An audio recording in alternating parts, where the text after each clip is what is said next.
So What was the what's question? the white part of the egg? Oh, the egg white. It's an egg white. There you go. Okay. Sometimes things around us will program our minds and make us move anyway. So just wanted to know that when I was writing my notes, it's raining outside. Wind is blowing. May have snow today. Already did, right? It gets dark really early. Wait till the 1st of December. It'll be 5 p.m. and it'll be dark. Oh, And expect a cold winter. With all that said, how you doing? woo woo. Why did I do that? I'm teeing it up for Shoney, obviously. That's part of it. But it has a lot to do with our mindset. And so anyway, I had just quick thoughts. First and foremost, you'll never be happier than you are grateful. You'll never be happier than you are grateful. You know what?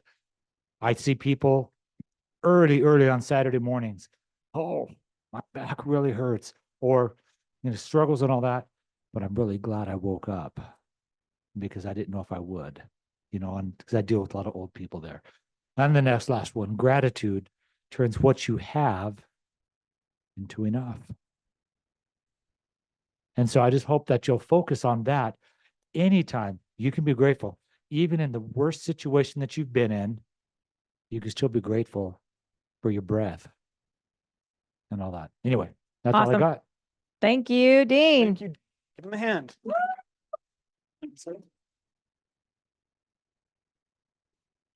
Hey, you all should have this training action sheet. If you don't have one, please grab one there on the back table there. And hopefully you have a pen. If you don't, maybe just text this to yourself and then write it down on the sheet afterwards. And ultimately, what I would highly encourage is that from today, you come out with some clear action items. What are you going to do in the next 30 to 90 days that you know is going to have a massive impact on your business in 2025? And I will say as well, not just your business, but also your life. And I want to ask a question. What is one of the most arguably important parts, pieces of a home that's built? What would you guys say is the most important piece? You say the foundation? Okay. Anything else you guys think is more important than the foundation? I'd say probably the foundation, the framing, those two things together are probably the most important key. How many people would think about like the sheetrock as being the most important piece? Probably not, right? Or the paint job, or the appliances that were put in the home. And the reality is, when it comes to success, when it comes to business, the topic we're going to talk about today is the foundation to success. Okay, so this is the most important piece. We're going to go a little bit deeper on this topic next week in team meeting. And just to set the stage, you want to be here on time next Tuesday. We're not doing any announcements. We're going right into the content. So do not be late. Be here at 11 a.m. and we will go till 1 p.m. because it is our actual business planning summit. Okay, so be there. But today we're going to have a conversation about this topic. What is it that differentiates those who achieve at the highest level from those who don't seem to accomplish much? What do you guys think are some of the things that could be the answer to this question? What was it? Commit, follow through, discipline, consistency.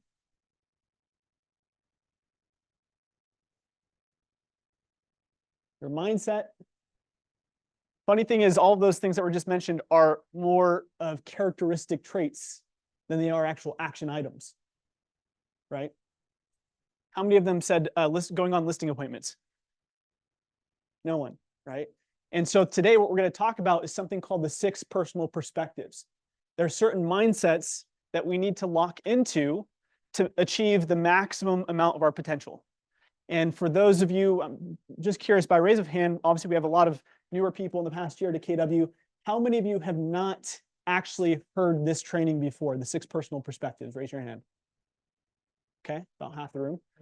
So as you can see, it's up here on the wall because it is that important. This is the foundation to building your business, to building your career, to really building a life worth living.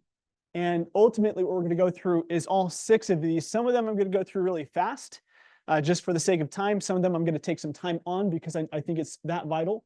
but we are going to make a commitment in 2025 to teach this class consistently. And you're going to be able to hear from different instructors because it really comes down to their personal life experience on how they teach this segment. But this is really foundational perspectives. Realize that key word, foundational perspectives, to propel you to the highest level of achievement. So these are the 6 personal perspectives that we're going to go through. Number 1 is committing to self-mastery. 2 is committing to the 80-20 principle. Number 3 is moving from E to P, shifting from being just an entrepreneur to being very purposeful driven on how you build your business. Number 4 is make being learning-based the foundation of your action plan. 5, remove your limiting beliefs. And number 6 is to be accountable. Okay, extreme ownership. And some of these ideas on the right-hand side that really flow through. So for perspective number 1 is having this stance that I am committed. Committed being the key word. And I'm going to master whatever it is in life that I want to master. And it starts with self-mastery. Number 2 is committing to the 80-20 principle. So I'm going to focus on my big rock. So you're making a commitment in each of these areas. The third commitment is I am purposeful about breaking through my ceiling of achievement. So instead of just trying to be busy all the time, I'm going to be very purposeful when I come to scheduling my priorities. Number 4 is I'm willing to be taught, and I always pursue learning. So I realize that I don't know it all, and there's always more to learn.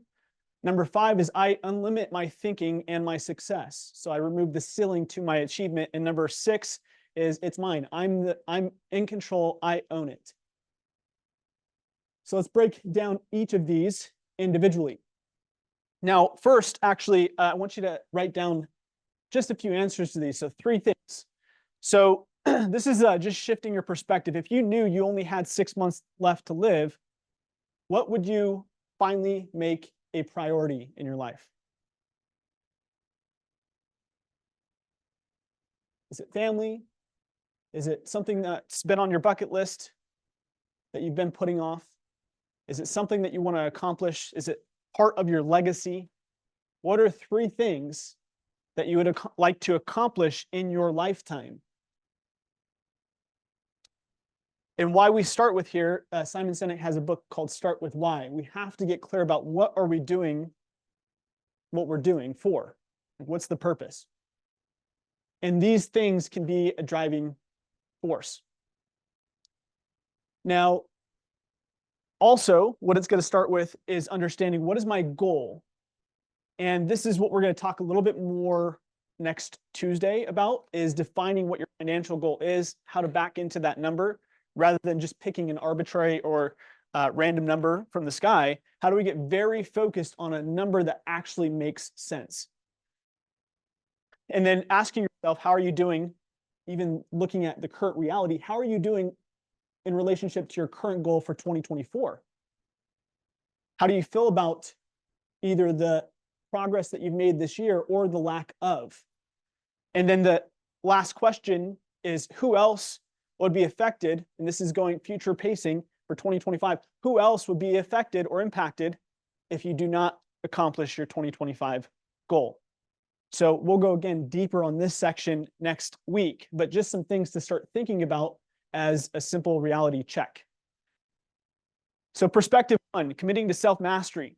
Self-mastery is the possession of great knowledge, skills, and habits that make you the master of you. When you commit to achieving self-mastery, you know your goals, you know your strengths and your weaknesses, and you know how to work with both your strengths and your weaknesses to reach your goals. So I'm going to show a few videos throughout this to just kind of highlight this principle for each. This first one we're going to watch is a gentleman named Kobe Bryant. Anybody familiar with that name? Okay.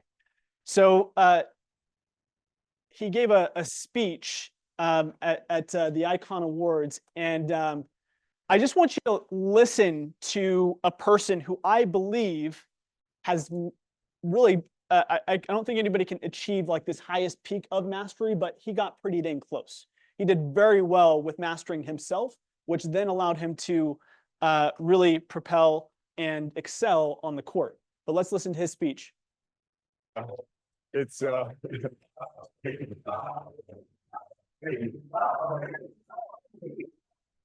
It's, uh, it's amazing to be standing here alongside Abby and Peyton. And, Abby decided to retire after a compelling World Cup victory. And Peyton hung up his cleats after yet another Super Bowl win. And so for me, I tend to do things a little differently. So I felt an impressive 17 for 65 season would be a bold statement to wrap up my 20-year career.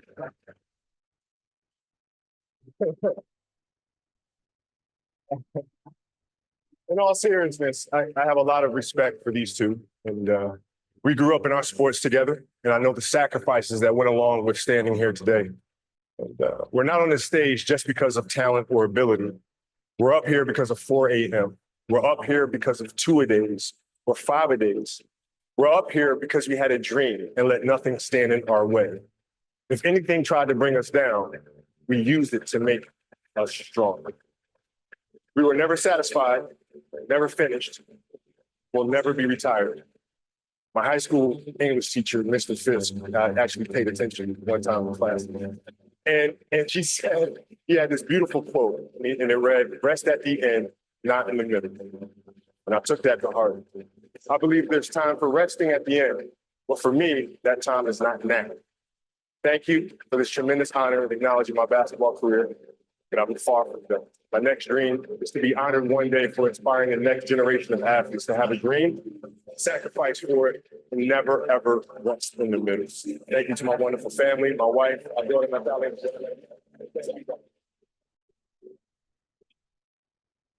So thank you for the background music. It was. Could you actually stop the show? It doesn't play on the next minute. It kind of worked out, right? That was not perfect timing. I don't know what is. Somebody had to touch on that one.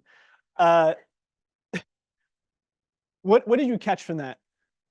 Anything that stood out to you? Kind of. Yeah.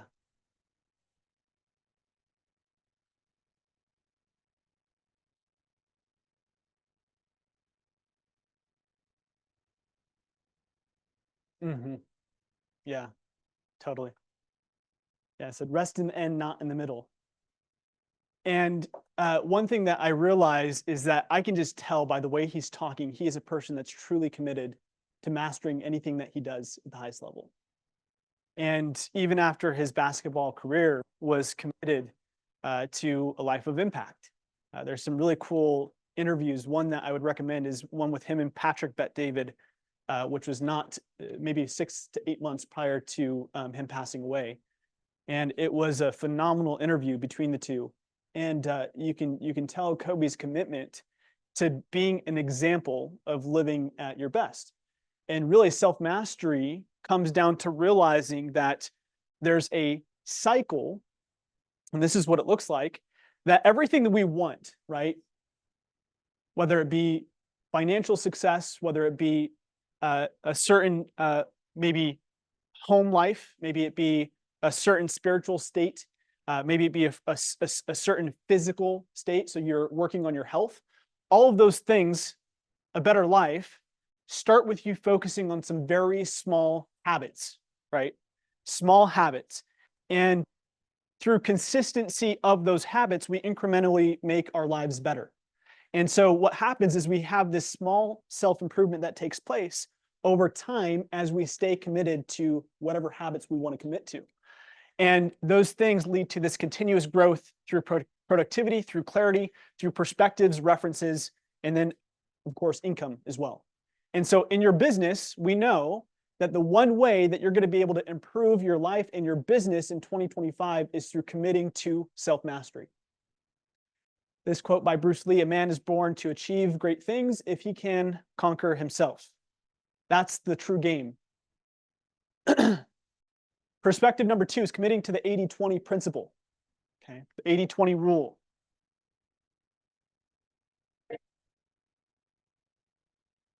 This one doesn't have music. Made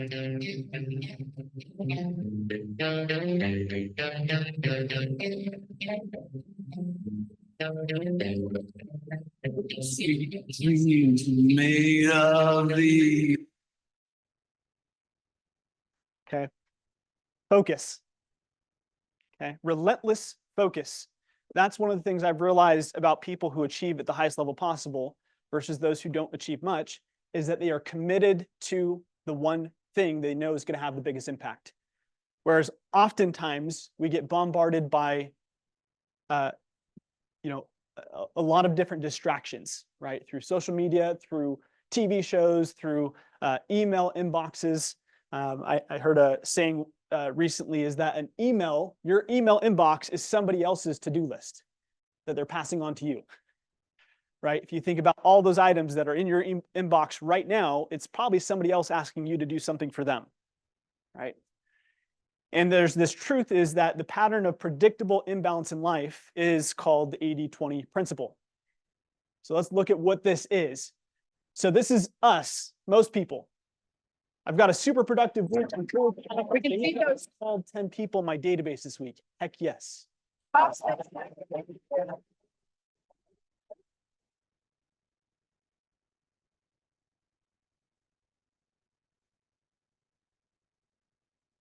This is all in 1 week.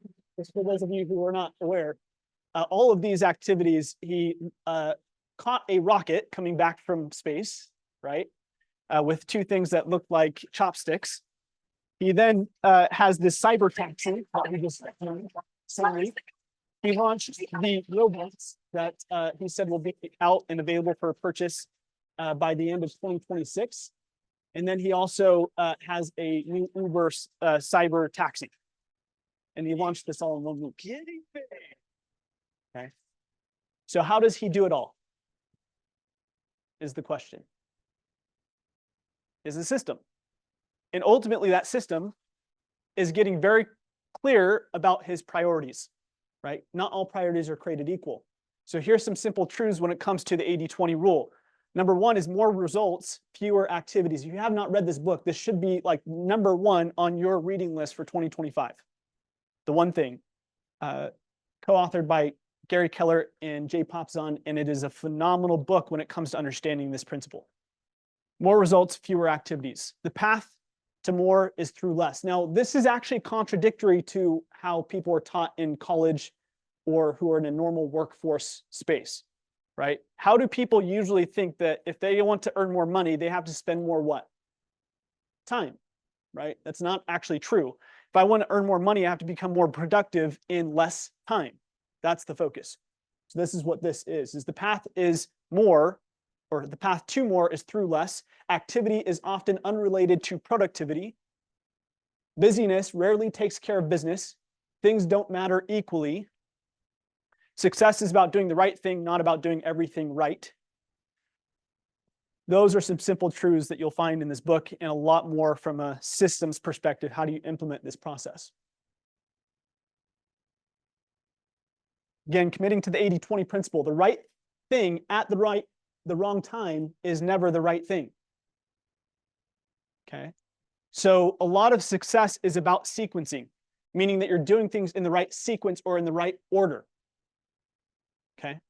If you show up to Domino's Pizza and you did not order the pizza in advance, do you have to wait for that pizza to be ready? Yes.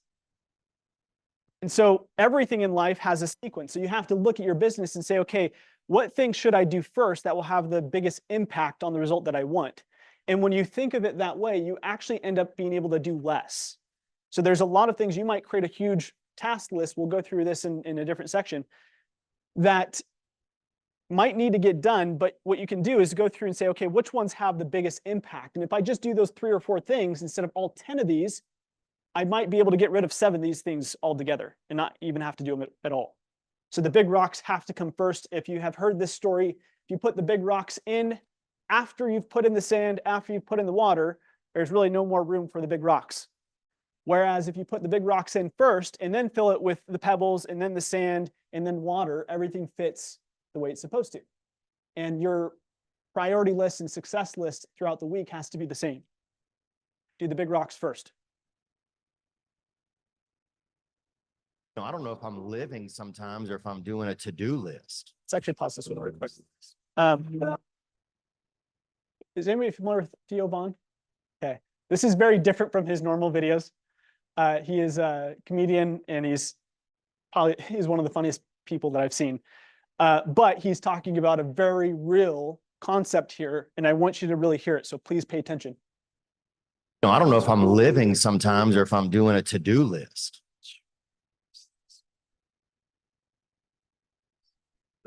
And then I don't know whose to-do list it is sometimes. I don't know if it's my own things that I want to be doing. Is it things that I feel like people want me to be doing? Like, whose expectations am I living up to? That's what I wonder sometimes. And I think he poses some very powerful questions in this. And it is a shift of perspective of whose to-do list am I actually doing? And the reality is, he also asked the question of whose expectations am I living up to? And I would ask, are you living up to your own expectations or expectations that have been put on you from society or through maybe learned behaviors from family, from experiences you've had in the past? And are they actually still serving you, those beliefs? And so we have to think about, well, if we get very purposeful, we go back to moving, actually we haven't gone to E to P yet, but if we are very purposeful in our approach, what it allows us to do is have more time. Gary Keller talks about money is not what makes somebody rich or wealthy, okay? Time is what causes somebody to be wealthy. And so we want to have, here at KW Westfield, we teach, and Keller Williams in general, we want you to have not just an amazing financial income, we want you to have time. Otherwise, the income doesn't actually matter. Okay, and so we have to get very purposeful about how we're doing things and start with the small dominoes that knocks down the bigger dominoes. I don't know if I'm living. Whose expectations am I living up to? Great question. Okay, so this is the part. Make a success list, not a to-do list. How many of you in this room have two different lists, a to-do list and a success list that you operate from? Okay, that might want to be one of your action items coming out of the session, okay? Is that the successful people that I've studied, they do not just do a normal to-do list. Because how many of you have ever knocked everything off of your to-do list? I'm curious. Okay. The reality is you never will. And so you have to be able to say, not all priorities are created equal. What I'm going to do is, and I usually have a whiteboard to try and draw up. Let's just imagine you have a checkbox of to-do list items. And let's imagine that you have to subscribe a price or a commission that you're going to get paid for knocking off that checklist item. Some of those items are $20, some of them are $50, some of them are $500. Which ones are you going to choose to do first? The $20, Cameron? Is that what you said? The biggest dollar item, right? In real estate, there are certain activities that you get paid far more to do, yet we default to, I need to create a nice email signature, right? Or the small things that really don't matter, or it's a $20 an item task. So this process, this is showing, and this is out of the one thing, showing you, let's say that your goal or your target was to run a marathon. Well, first thing to do is maybe write a list of, well, what are the 5 things I could do that would have the biggest impact on me accomplishing that goal? And then what they do is, as you'll see these numbers on the left-hand side, they're not actually in order, right? You got 4, 5, 2, 1, 3. What they do is they say, well, let me actually categorize these in order of priority.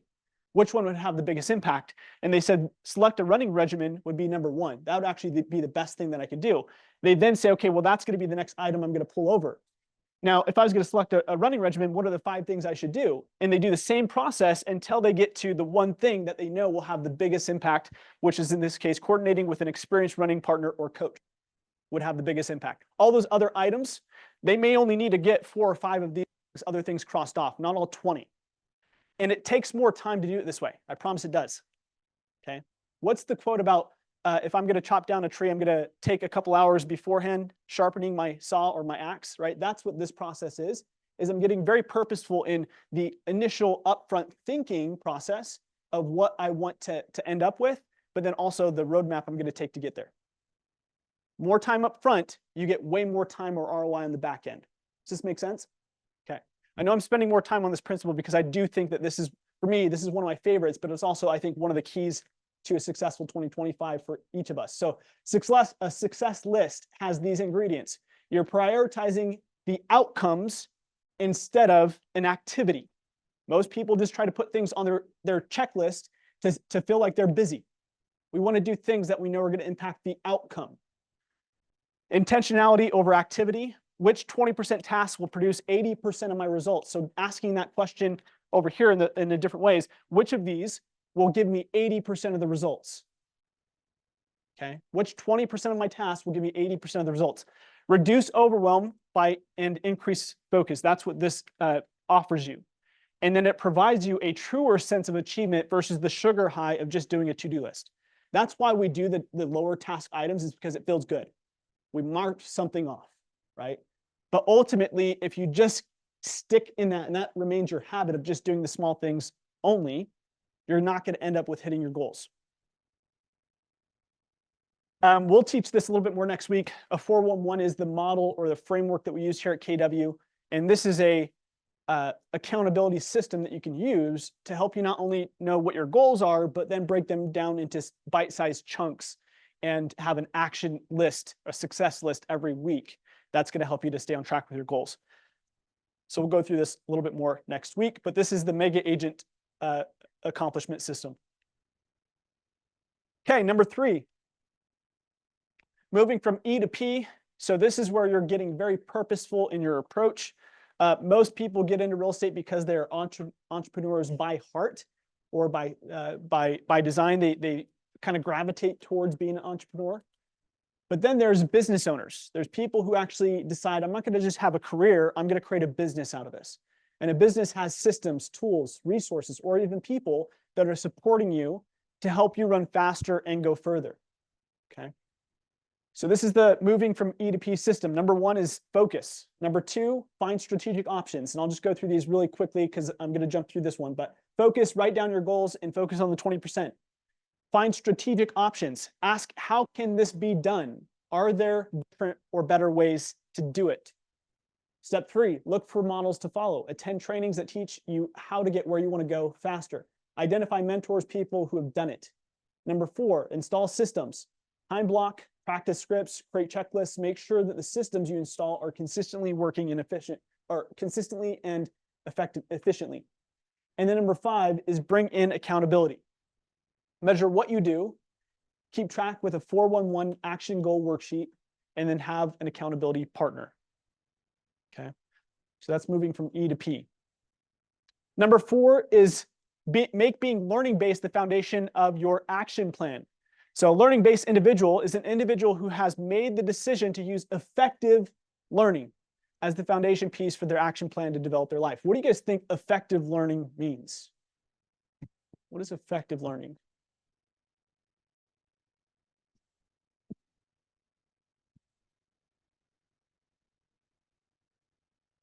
Jared? Yeah. So another word is action, right? So you're making a change from what you're doing before. You're taking a different action coming out of it. So again, that's why you have this sheet in front of you, is if you're here just to learn the words or hear the words, I promise you're not going to see anything different next week or next month or next year. What we have to do is say, okay, what's the 1, 2, or 3 things that if I take action on will make a difference on the results I'm getting? So effective learning is actually taking action from what we're learning. This is a cool little video. This is a 4-year-old kid. Speaking about the importance and benefit of reading. I personally read every day and absolutely love the adventure of reading. I will stand before you and speak with confidence and not be afraid. Reading every day has made me smarter. Reading has also strengthened my vocabulary and language skills, allowing me to pronounce new and big words without even thinking about it. Reading has incredibly rich and long-term memory. So if he can do it, we can all do it, right? And really, I don't know if I've come across a 4-year-old that has that much confidence and that knows some of those words. Enriched for a 4-year-old, right? So here's the other part of it, is that if you do not make learning-based a part of your foundation, this is what will happen. I just want to share the reality. My head, I wanna drown my sorrow. No tomorrow, no tomorrow. I'm gonna play that again just so you really catch this. Okay. Just watch the video. My head, I wanna That's a drown robot my cleaning the floor, sorrow. and there's the No old janitor watching his tomorrow, life or his career go up in No flames. to, Okay. Now, why I'm saying this is because the robots are coming, and they're coming for every industry. Now, I do believe that real estate's a little bit different. We're a little bit more insulated, but I still believe that 5 years from now, technology won't be your competition. Agents who fully leverage technology to outperform you will. So your career is still on the line, and it's just that you're going to be beat out by other agents that are using technology to be better than you if you don't start using technology. Okay, so that's a big part of being learning-based right now, is understanding that there's a shift happening, and we need to be aware of how can we use technology to our advantage. For time, I'm going to jump forward to a few of these. You'll get all these slides. Number 5 is removing limiting beliefs. Okay, remove limiting beliefs. Roger Bannister, how many of you know the 4-minute mile story? Okay, so So talk to watch us this about clip how our beliefs can actually affect our intellectual capabilities, like memory, for example. Completely. And so here's what happens. Like the example that we talked about earlier is that like Roger Bannister in 1954, he's famous for breaking the 4-minute mile. Throughout human history, nobody can run a mile in less than 4 minutes because the belief, going back to the belief back then was the human heart wasn't capable of running a sub 4-minute mile. And what would happen is if you ran a mile in less than 4 minutes, your heart would explode in your chest and you would die. Now, I'm a runner, right? With the name like Quick, I had to be a runner back in school. It's a lot of pressure when your name is Quick, right? I had to teach speed reading and speed recall. But here's the thing, like it wouldn't keep me from running a 4-minute mile. It would keep me from running, period, right? If I believed my heart would explode in my chest. Yeah. But Roger Bannister was able to break the 4-minute mile. And if you read about how he did it, it was through physical training, but it was also mental training, because you were mentioning the Australian Open. It's just the best athletes. They don't just do physical conditioning, they do mental conditioning. It's not just about their physical fitness, it's about their mental fitness. Yeah. They want to be sharper, faster, stronger up here. Yeah. And so he would actually he would imagine himself racing and crossing the finish line and looking at the clock, and in his imagination it says 3:59 because he's a thermostat. He knows what entrepreneurs know. You have to take the invisible in your mind and make it visible out there. That it's not like, oh, I'll believe it when I see it. It's the opposite. I'll see it when I believe it. I'll see it out here when I believe it in here. And to illustrate how powerful belief is, nobody could do it for all that time. One person does it. What happens after that? Dozens of people start breaking a 4-minute mile within the next few years. So today there's over 1,800 people that have achieved that same accomplishment, but it wasn't until somebody showed them that it was possible. Okay, and so oftentimes the beliefs that we have through conditioning, through our upbringing, through school, through society, or through whatever things have helped program your belief system is actually a major cause of the result that you're getting. So in order for us to change the result, we have to first change the beliefs that we have. And part of that is you've got to take time. You're not going to find that out in this sitting of 30 minutes of what are the beliefs holding me back. You've got to do some investigation work on a weekend and say, what are some of the things that are limiting me from reaching my full potential, and do some diagnosis on that process.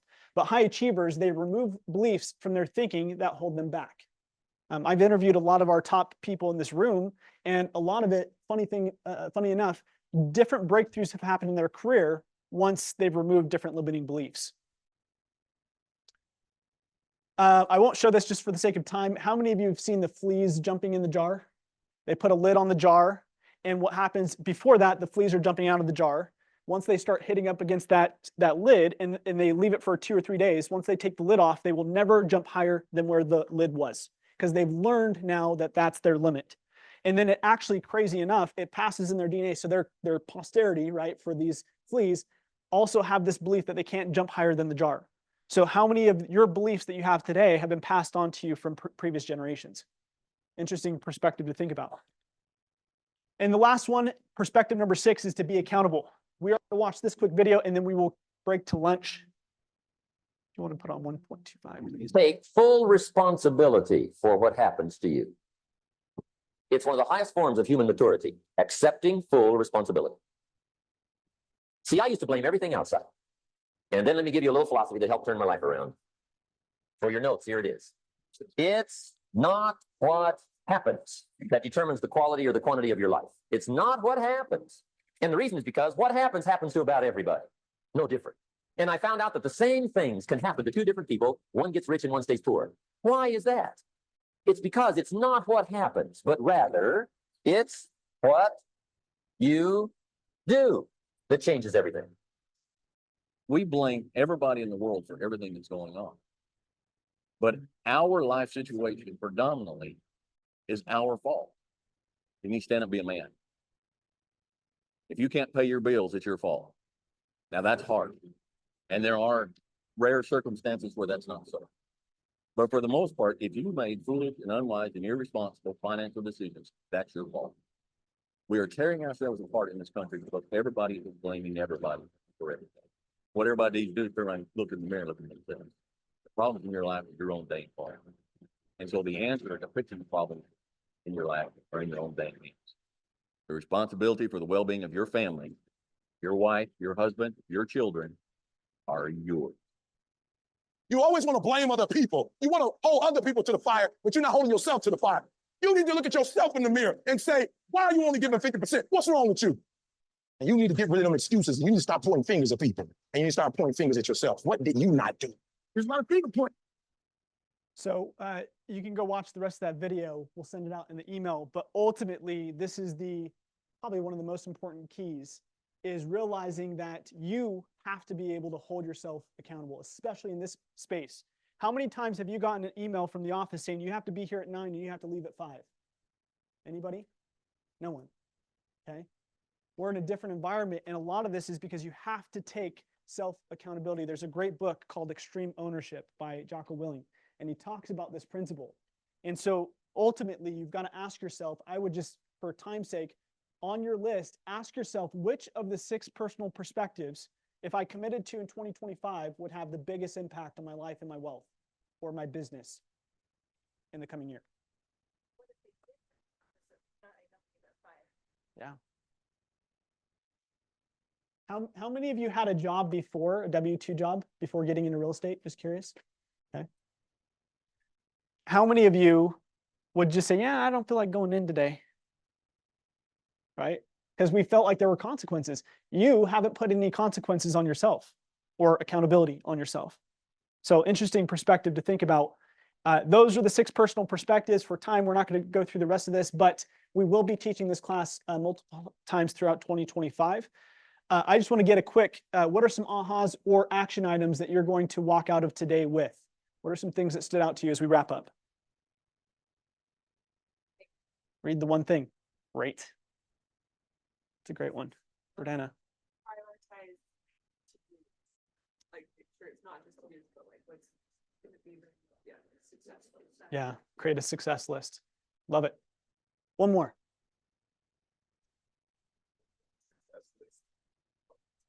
Yep. So separating a success list and a to-do list. Awesome. Okay. Be here 11 a.m. next week. Again, we're going to go right into it and get started with our business planning summit. Enjoy lunch. Thank you for Lafferty Homes bringing that. Have a great week.